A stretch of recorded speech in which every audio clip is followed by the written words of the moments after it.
देख रहे सभी दर्शकों का स्वागत है दोस्तों। 32 बॉम्ब मामले को लेकर प्रताप सिंह बाजवा पूरी तरह से फंस चुके हैं। तो हमारे साथ मौजूद हैं अमन अरोड़ा जी, बातचीत करते हैं सर। बहुत इंपॉर्टेंट इन्फॉर्मेशन उन्होंने एक चैनल के ऊपर बैठ के दी, जिसमें उन्होंने कहा कि 50 बॉम्ब्स पंजाब में आए हैं, अभी तक 18 फट चुके हैं, एक्सप्लोड हो चुके हैं और 32 अभी एक्सप्लोड होने बाकी हैं।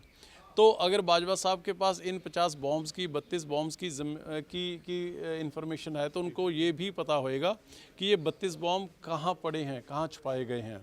नंबर 2, उनके पास ये इन्फॉर्मेशन भी होएगी कि इन 32 बॉम्ब्स के टारगेट के ऊपर कौन है। सो इस करके आज पंजाब पुलिस उनके पास गई थी कि ये आप सोर्स ऑफ इंफॉर्मेशन हमारे साथ शेयर कीजिए ताकि पंजाब के लोगों की जान और माल की सुरक्षा की जाए। पुलिस अधिकारी वहाँ पे पहुँचे, इंटेलिजेंस काउंटर के इंटेलिजेंस पहुँचे, उन्होंने कहा कि प्रताप सिंह बाजवा जो है पूछताछ का सहयोग नहीं कर रहे हैं। क्या कहते हैं? अगर नहीं सहयोग करेंगे जी तो सख्त से सख्त कार्रवाई जो है वो होएगी।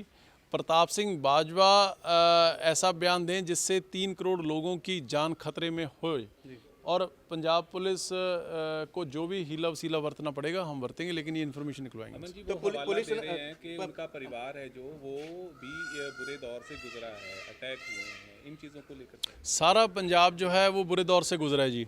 लेकिन मैं आपको एक आज डॉक्यूमेंट दिखा रहा हूँ। 2014 में 12 जनवरी 2014 को कैप्टन अमरिंदर सिंह ने श्रीमती सोनिया गांधी को एक 3 पेज की कॉन्फिडेंशियल लेटर लिखी थी, जिसमें उन्होंने क्लियरली कहा था कि Pratap Singh Bajwa as Gurdaspur MP's involvement in drug smuggling and terror links. 2014 की लेटर है ये। सो मेरे कहने का मतलब ये है कि अगर उस समय उनके मुख्यमंत्री कैप्टन अमरिंदर सिंह के पास भी ये इन्फॉर्मेशन थी तो आज भी ये इन्फॉर्मेशन बाजवा साहब के पास उन्हीं सोर्सेज से आई होगी। अगर उन्हीं सोर्सेज से ये इन्फॉर्मेशन आई है तो उसको निकलवाने का काम पंजाब सरकार का और पंजाब पुलिस का है। पर बाजवा जी कहते हैं कि मेरे इंटेलिजेंस जो हैं, मेरे सूत्र हैं, वो केंद्र में भी हैं और पंजाब में भी हैं, क्योंकि मैं विधायक रह चुका हूँ, 4 बार लोकसभा रह चुका हूँ, राज्यसभा सदस्य रह चुका हूँ, कि मेरे अपने सोर्स हैं, पर मैं सोर्स बताना नहीं चाहता। देखिए, ऐसा है कि चाहे कोई एमपी रह चुका, चाहे मिनिस्टर रह चुका, चाहे एमएलए रह चुका, उसके पास ऐसी इंटेलिजेंस इनपुट कहाँ से आएगी बताइए मेरे को। वो इन सोर्सेज की बात कर रहे हैं, वो एक्चुअली अब अपने आप को बचाने की कोशिश कर रहे हैं। वो उन्होंने कहा तो बात वही कि क्योंकि इन्फॉर्मेशन उनके पास टेररिस्ट से आई होगी, जो मेरे को लगता है, लेकिन वो सिर्फ इंटेलिजेंस की एजेंसीज़ की, सेंट्रल इंटेलिजेंस एजेंसीज़ की बात करके बचना चाह रहे हैं। लेकिन बाजवा साहब, मैं आपको बता दूं कि केंद्र की किसी भी इंटेलिजेंस एजेंसी ने पंजाब पुलिस के साथ, पंजाब इंटेलिजेंस एजेंसीज़ के साथ ऐसी कोई भी 50 बॉम्ब्स की इन्फॉर्मेशन शेयर नहीं की। अगर वो हमारे साथ शेयर नहीं कर रहे और आपको बता रहे हैं तो इसका मतलब कि बाजवा और भाजपा इकट्ठे मिलके पंजाब का माहौल ख़राब कर रहे हैं। ना हमें केंद्र की एजेंसियां बता रही हैं, ना हमें बाजवा साहब बता रहे हैं, और सिर्फ माहौल डर का पैदा कर रहे हैं।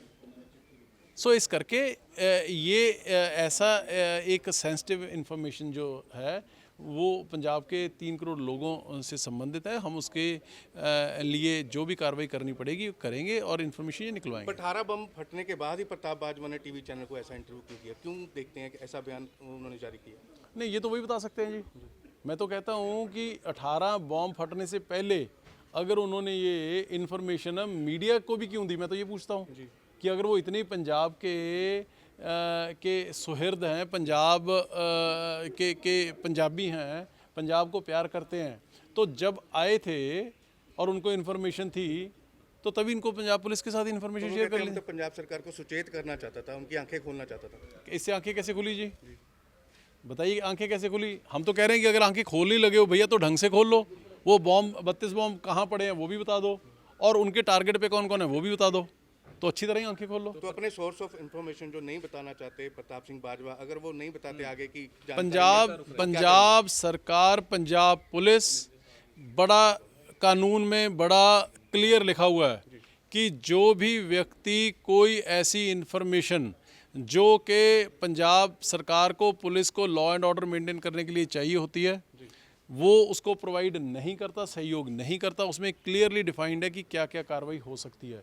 बाजवा साहब उसके लिए तैयार है। फिर तो बिल्कुल प्रताप सिंह बाजवा तो बातचीत हुई है। अमन अरोड़ा जी ने स्पष्ट किया है कि कैसे उनको, जो प्रताप सिंह बाजवा के पास जितनी भी इंफॉर्मेशन है वो सारी की सारी पंजाब पुलिस के साथ, पंजाब सरकार के साथ उनको शेयर करनी चाहिए, क्योंकि ये एक बहुत ही सेंसिटिव मैटर है। अगर वो ये शेयर नहीं करते तो उनके खिलाफ जो सख्त रुख अपनाया जाएगा, पंजाब पुलिस उनसे पूछताछ करेगी। इन चीज़ों को लेकर उन्होंने बातचीत की है। अब देखना होगा कि प्रताप सिंह बाजवा का कैसा रुख रहेगा। आप बने रहे पंजाब केसरी टीवी के साथ, मेरे साथ कैमरा पर्सन विशाल चौहान।